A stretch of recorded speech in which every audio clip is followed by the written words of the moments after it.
Assalamu alaykum, hürmetli atanlar, hammalar yaxshi turibsizlar. Bugun o'tgan hafta sizlarga bergan va'dam bo'yicha yana keldim.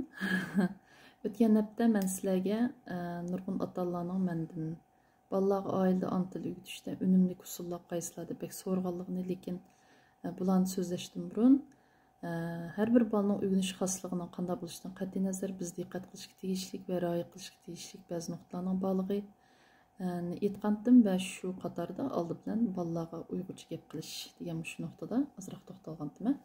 O'tgan qitimliq sizni tarqatgandan keyin menga jiq inkoslar keldi. Ba'zi otalar o'zlarining o'ylaganlarini o'rtoqlashibdi, ayrim qanam xatlarni ba'zilar qiyinchiliklarni debdi, ba'zi savollar bor ekan. Mushlarni ko'rgandan keyin men shu bolalarga uyg'urcha gap qilish degan nuqtada sal yana ozroq to'xtalishim kerakligini his qildim. Şun bugün men yana muş doğru sözleymen. Paran qilib birmatsam bo'ldi. Bunun da yani bolalar uyg'urcha gap qilish dedik. Bunun da birinchi muhim nuqta meningcha vaqtida boshlash bek muhim.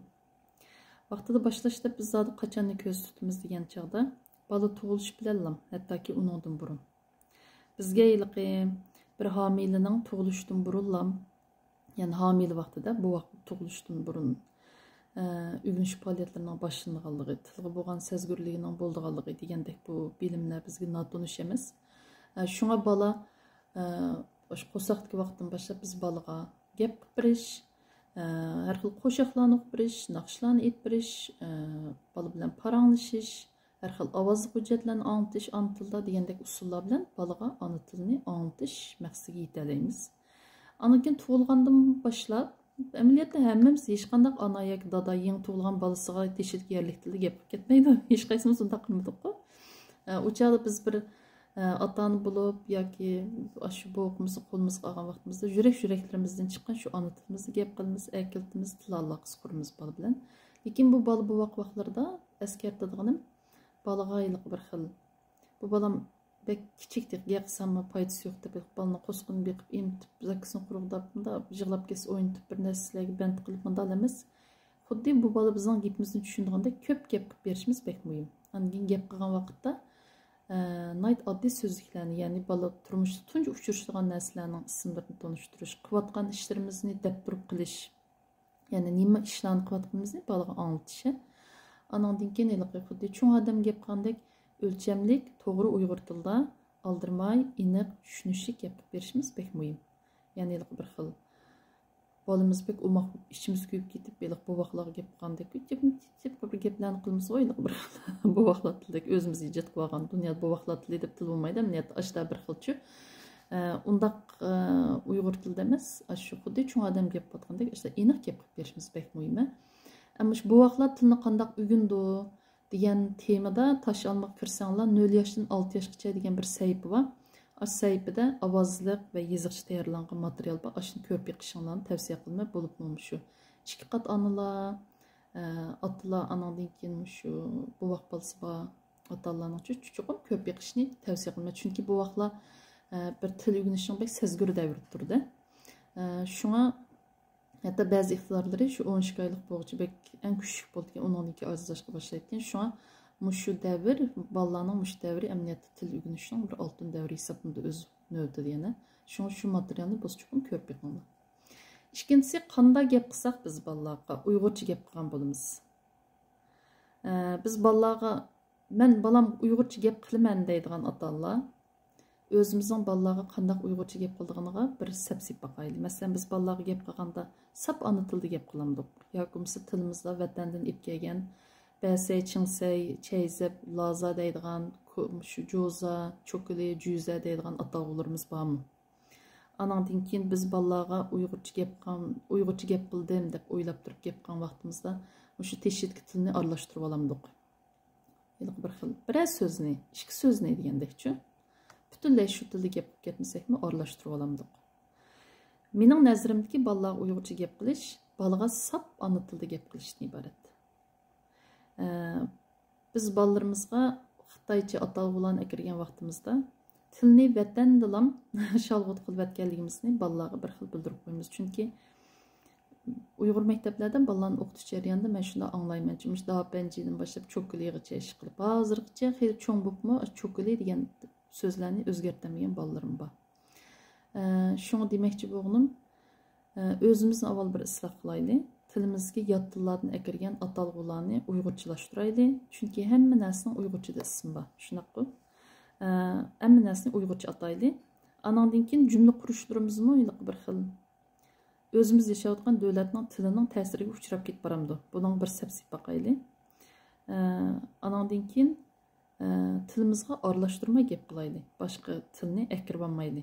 Xuddi men shu uyg'urchani bilaman. Bundan başqa faqat tilni bilmayman degidekçi. Aşınçlik bir ahvolda balalarga ashtaq so'zlab bersak, anandan keyin biz balalarga sap uyg'ur tilida gap qilgan bo'lamiz deb o'ylayman. Anandan keyin uchinchisi qayerda uyg'urcha gap qilamiz? Biz balalarga uyda uyg'urcha gap qilamdik yoki sirtqa chiqqandami uyg'urcha gap qilamdik. Bu bek muhim. Buni bu haqida bir o'ylanib yiqishimiz kerak. Chunki biz uyda va sirtda hatto sayohat qilib boshqa davlatlarga ketib qolsaqmi, qandoq til muhitida bo'lishimizdan qat'iy nazar balalarga faqat uyg'urcha gap qilsak, balalarga biz uyg'urli bo'lganmiz, nada bo'lishimizdan qat'iy nazar uyg'urcha paranglashimiz degan bir ta'sirni beramiz. Agar biz uyda uyg'urcha gap qilib, uyning teshiga chiqqanda uyg'urcha gap qilmay, teshik tilda gap qilsak, u chog'da balalarga biz bu uyg'urcha degan shu uydilik ishiltilgan tilmish uydilik qoldi, uydan chiqib ketgandan keyin biz boshqa til ishiltimiz degan ta'sirni berib qo'yamiz albatta. Anandan keyin biz kimga, ya'ni o'zimizning bolasiga uyg'urcha gap qilamdik yoki boshqa bolalarga uyg'urcha gap qilishimiz kerakmi? Buni qo'shib qo'yishimdagi sababim, men shu mehmonlarga borsam-chu, unda bir ishga duch kelma doim. Mesela men o'qitayotgan, uyg'ur maktabida o'qitayotgan ba'zi o'moq bolalarim mening yonimga kelib, menga uyg'urcha gap qildi. Menga bir gaplar bo'lsa, Gulnar appa deb kelib menga gap qildi.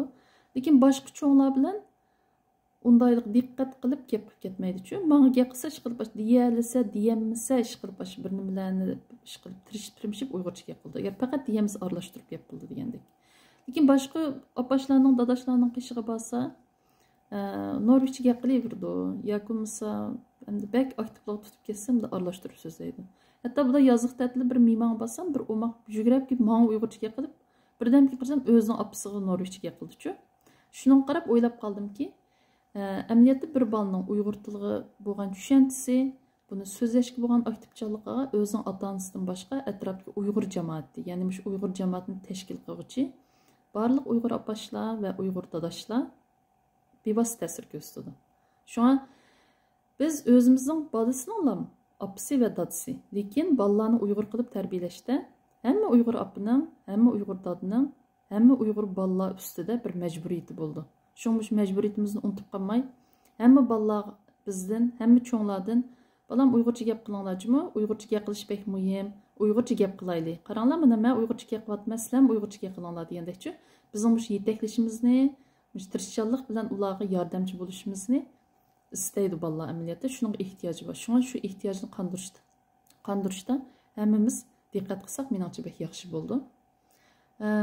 Endi oxirida ozroq to'xtalmoqchi bo'lganim, biz ota-onalarimiz burungi vaqtlarimizni eslab baqsak, yoki hozir qarasak oldi bilan biz ba'zilarimiz balalarga sap ana tilida gap qilamiz, ba'zilarimiz asos jihatdan ana tilida gap qilamiz, ba'zilarimiz aralashtirib gap qilamiz, ba'zilarimiz balkim balalarimizga teshik tilida gap qilishimiz mumkin. Lekin qanday bo'lishimizdan qat'iy nazar hammamiz bir chaqlarda bolamizga faqat ana tilida gap qilatdik. Hech bo'lmasa bu vaqtlarda bayam deganimizdek. Endi biz agar bolalar hozir ana tilida gap qilmayotgan bir ota-ona bo'lsak, biz qachondan beri bunda bo'lib qoldik? Buning sababi zodi nimadir? Har birimizning o'zimizga xos javoblarimiz bo'lishi mumkin, lekin mening ko'z tushimcha, mening his qilishimcha biz to'liq hollarda bolalarga ergishib ketib qoldik. Bu qachon yuz berdi degan chaqda bola yasliga kirib Aşı yaslining tilini o'rganishga boshlagan chaqdan boshlangan. Ma'lum darajada boshlangan, ana tilini shu bet davomlashgan yoki bo'lmasa bag'an siri norveçchaga, ya'ni teshitki, men norveçcha deb ketdim. Teshitki yerlik tilga o'rilib ketdik. Bir bola uyda ana til tarbiyasini qanchalik olgan bo'lsa, uning ana til saviyasi shunchalik bo'ldi. Ya'ni uning ana tili shunchalik chiqqan bo'ldi yasliga kirganda. Yoki bo'lmasa hech kimsa tili chiqmagan bo'lsa-mu, yushurun saqlangan, ügünüp bo'lgan ana tili shunchalik bo'ldi. Chunki ba'zi bolalarning tili o'rganganda uddulliq so'zlab chiqadi. Ba'zi bolalar jimjit tili chiqmay bir xil o'rganganlarini to'playdi. Masalan, mening cho'ng bolamning ishda chiqqan, tushuqsiz portlab chiqqan 4 yosh kirgandek bir xil hayron qolgan bizim uchun. Deməkçi, balalar sözləyənməyən vaxtlarda əmniyyətdə bir yığıb toplaş fəaliyyəti qıldı degan gap. Şuna bəzi balalar yəsiyə kirgan çağda allaqachon tili chiqqan bo'lishi mumkin. Bəzi balalar yəsiyə kirgan çağda azroq chiqqan bo'lishi mumkin. Bəzi balalarning faqat chiqmagan bo'lishi mumkin. Yesi qanday bo'lishini qizlar yesiga kirgandan keyin bu yesining tilini o'rganishga boshlaydi. Shunami yesining tili bir so'zlik, ikki so'zlikdan balalarning hayotiga kirdi. Qalasiga o'rnashga boshlaydi. Bola bu o'rganayotgan tilni ishlatishga intiladi. Hem bala yeslide uzun turganlıq üçün aşı til balalarga ilqi. Eşitki til muhiti balalarga şu tilni işiltishning, o'rganganlarning qo'llanishning bir kengri mumkinchiligini yaratib berdi. Uyga kelganda chu anandikin ana tilni ishiltishning mumkinchiligi yaratildi degan gap. Ham demakchi bo'g'nim bala yeslida o'rganib, yeslida ishiltib, uyga kirganda darhol almashtirib, uydagi ana tiliga darhol almashib chiqmasi mumkin. Yesiydi öğrengenlerini öğüm ekirdi.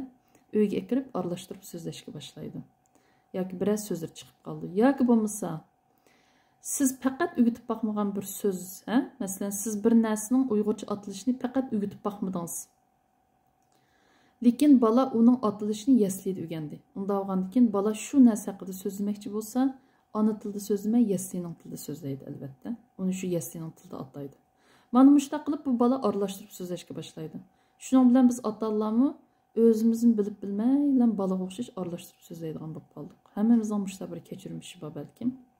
Lekin men sizlarga demoqchi bo'lganim, balaning aralashtirib so'zlashi bizga hargiz menmi balamga o'xshash aralashtirib so'zlab bermsam, balam gapimni tushunmaydi. Yoki bu til aloqamiz o'ngishli bo'lmaydi degandek ta'sir berib qo'ymisin. Agar balangizga siz uyda yostiq degan so'zni tek Uyg'urcha o'rgatmagan bo'lsangiz, bala yesiydi bunu püt edip Norveç ataşını ügünüp kelip öyde püt edip sözlegili başlasa siz emdi bunun balanmışını püt edip ügünüp boptu emdi püt edeyimsem düşenmeydi ki edip bunu her bir gipmazlık kılganda püt ediyen gep yastık diyen gep gelgende Norveç püt edip atap şümey aşını ügüttüm. Menimce boğanda bala yesliyden ekirgen Norveç sözlüklerini küçüğünüzden yetişçe Uygurçuğu öğürüp aşı bala mesela bir gen yesliydi apa biz yesliydi eskirem yedik dese bir gen yesliydi muz qaymaq yedinlama dep aşını planlıq, məqsədlik, pedagogik, sistemlik ügüttün sözlerini. Balının arlaştırıp sözleşip bilişte bazı icabi taraflar buldu. Yani nurgun arlaştırıp sözlü alğan olmaqlarda əməliyyatda qarsaq ulanın yesliyetili anıtıldın yaxşı. Ulan bildi, apısam mı datsam yesliyetini bildiğini, cepat atma yesliyetini 100% müştal sözlü alsın buldu. Lekin arlaştırıp sözleşte balının asaslığı til qabiliyetinin iki yıl tilda texi to'liq yetilməyənliyi üçün məqsədlərini to'liq bildiriş üçün şu iki tilini qoşub iki yıl tildeki til baylığını tən işqi silib jug'urib bir küçük bir til maharetini işqi silish üçün aşta sözləydi. Yəni bir cəhətini elib etqanda cepat atmay bo'ldi yesliyetili sözləməyçi deganlik emas. Mən Uyg'urchani sözləymə, mən Uyg'urcha sözləyələymə, mən Uyg'urcha sözləvatmə degandəkcə bir tirishçanlıq uyushtirilgan bo'ldi ana tilini qo'llanish jihatdagi. Şunu biz bu balının tirishchanligiga hurmat qilib, tilidagi ana tillik so'zlarini e'tirof qilib, qarab olib shuna yaxshi so'zilding degandek, balaga bir xil aktiv yaxshi inkoslarni berish bilan birga balaning tiliga, aralash tiliga ergishib, bizmi aralashib so'zlab ketmay, balaning tilidagi yerlik tillarni Uyg'urchaga o'rishga aktiv maslash uchun aktiv yetakchilik qilib, biz o'zimiz sap ana tilda so'zlayveramiz. Chunki bizning ana tildagi til boyligimiz yetadi, balaning yetmagan bilan. Şuna biz davamlıq ana tilda sözləverişimiz gerek deb o'ylayman. Balalar erişib ketmeyli. Hem bunu qanday o'zgartish haqida ba'zi bir konkret maslahat va takliflarimni men yani kelar qitim so'zlaganlarimda sizlar bilan o'rtoqlashay. Bugun hozir xeyli so'zlabdiman. Bugun shunchalik bo'lsin. Xudoyim buyursa kelar hafta yana ko'rishaylamsa. Hammalarga Alloh omonat.